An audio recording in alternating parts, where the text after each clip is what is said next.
So hi, I'm Tracy, I'm Ryan. I'm Paul. and this is our presentation for our marketing survey research for our Marketing 310 class section 5, and we focused our questions around a sustainable food truck option in order to get an idea of what people in our area expect from a healthy food truck and how much they'd be willing to spend and travel.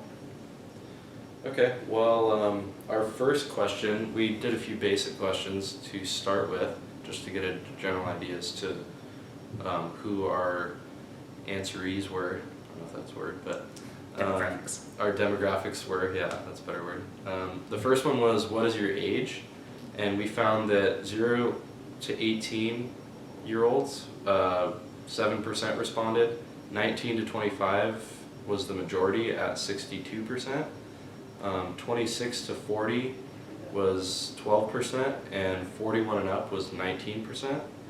So basically we found that the college age, the general college age, 19 to 25, was the majority of the people who answered, and that kind of gave us an idea as to how we should focus on, looking at how older people and younger people might respond to it, especially older people, because younger people don't tend to buy their own food or go out on their own. So we're going to plan on looking out for an older demographic as we move on. With question number 2, we asked the individual's gender.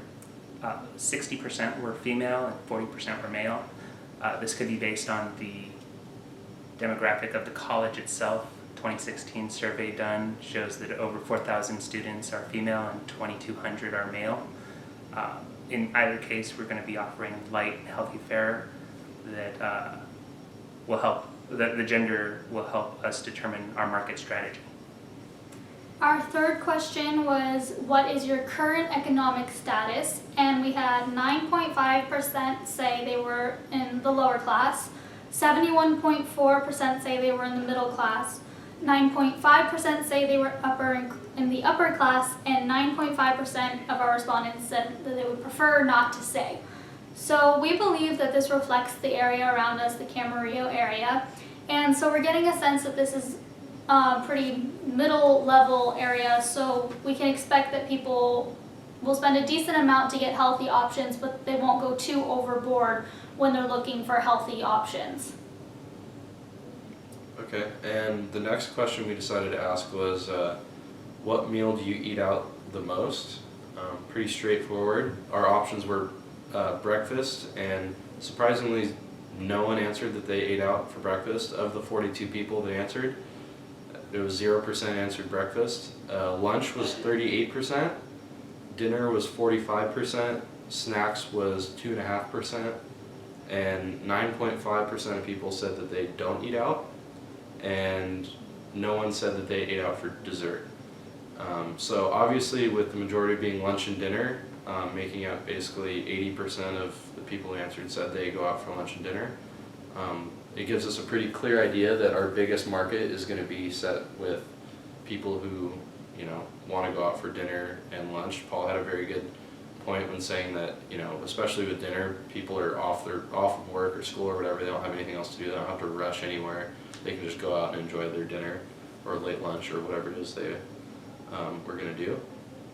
So obviously we're pretty much going to forget about breakfast and cater more to lunch and dinner. So yeah, that gave us a really good idea as to what we need to do. So the next question was, what are the most important things that determine where you eat out? And this was an open-ended, kind of not open-ended, but anyone could pick any amount of options that they wanted. We didn't limit it to you could only pick 2 things. They could pick however many they wanted. And our options were low prices, the environment of the interior, the exterior environment, variety of options, the quality of the food, the quantity of the food, if it was a fast-paced service, or other. And unfortunately, we weren't able to put a write-in response for those that clicked other, so unfortunately we don't have the answers for those who said other, so that's a little bit of a problem. But this shows us that people aren't too worried about what the environment around the food truck would be, or inside, since you don't usually eat inside of a food truck. So that gives us a pretty good response that we don't have to worry too much about that. And we just need to make sure that we can offer a large variety of options, because the majority of people said that they wanted good quality of food, a good variety of options, and low prices. So we need to focus on providing a large variety of foods at a low cost to us so that we can make sure that we keep our prices low. Okay. And this next question, it was a fill in the blank. It was, what do you consider a healthy food option?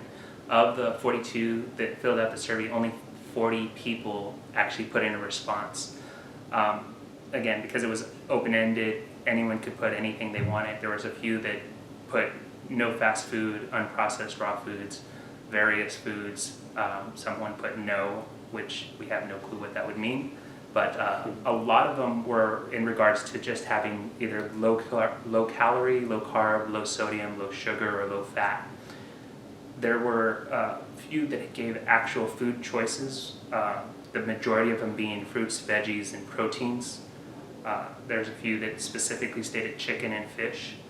So what all of this could help us to conclude is what we want to serve on our food truck, either into a salad with maybe a hot chicken breast, or some type of healthy sandwich that doesn't have bread. Maybe it has a lettuce wrap, or even just a wrap itself with a low healthy grain tortilla or vegetable substitute.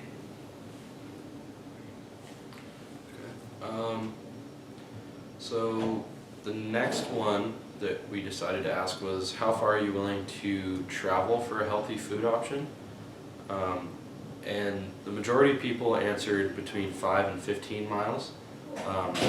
We did have 9.5% of people answer less than 5 miles, and we did have 9.5% of people answer over 15 miles. So that's a fair amount of people that are willing to travel, a greater distance. But like I said, the majority was 5 to 15 miles, which isn't bad, because if your food truck is located, let's say in Camarillo, like hopefully we plan to, that'll be part of our plan. It can still, people from Ventura can still come to Camarillo, because that's 12 to 15 miles.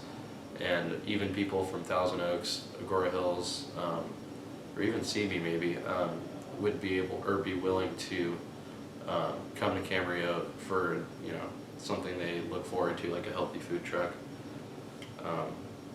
And then you had something you pointed out, right? Yes, that if people are willing to travel between 5 and 15 miles as a total radius, if we just stayed in a 10-mile radius, that means that people would have to just drive 5 miles to get to our location, which we wouldn't have to commute too far if we stayed in the Camarillo area, which is roughly about 10 miles wide. So then the next question we asked is, what is the maximum you're willing to spend on a healthy meal, which includes your entree, a side, and a drink? And 0 people said that they would spend a maximum of 5. 4.8% said they would spend a maximum of 7. 28.6% said they would spend a maximum of $10. 19% said they would spend a maximum of 13. 26.2% said they would spend a maximum of 15, and we actually had 21.4% of respondents say that they would spend over $15 for a healthy meal. And so we were pretty excited about this, because it means that we don't have to bend over backwards trying to make sure that all of our meals are under $5, and so people are willing to spend more on our healthy food options. The biggest problem with this question is that we didn't specify if we were asking about lunch or dinner, because I know personally I'd spend a different amount on dinner than I would on lunch, so that's a little bit of an iffy spot for us, but it gives us some confidence that we don't have to bend over backwards trying to get super low prices. And the last 2 questions I'll go ahead and take. With the quality of food expected from the food truck, some people, actually 51% expect high quality foods, 40% fair, and a little under 10% expect poor quality. Being that, as Tracy had said, people are willing to spend sometimes over $15 for a meal, if we can convert those 10% with really great food options, now we're looking at closer to 65% that would be looking for healthy options through a quality food program, and cost wouldn't be a factor. The second to last question was, are you more likely to buy food if it's grown locally? 60% said yes, 16% said no, and 23% said maybe. With this, I don't know if this would impact our food truck too much. Only thinking if they were buying in a grocery store, they're not going to go out of their way to buy strawberries that come from Oxnard versus strawberries that may come from Santa Barbara. It's not too big of a difference, but it might not be what they consider from a food truck a reason to not shop at our food truck. Okay, and then just to kind of wrap it up, something that I and all of us would like to point out is, although our demographic was, like we said earlier, majority 19 to 25, we still, although that gives us a good idea as to, you know, who's answering these questions and where we should go with it, we also did get good answers out of people, like the lunch and dinner thing, figuring out that lunch and dinner should be our main priority. And other factors come into play when deciding, you know, who to target for this food truck, especially if we're going to be in a place like Cambria with a lot of retired people, disposable incomes. We need to kind of, you know, think about that. This did give us a good idea, but we're trying not to rely too heavily on, you know, the information given from that smaller demographic. There's also other factors that we gotta think about, but overall I feel like it gave us a good idea as to what direction our truck should go into.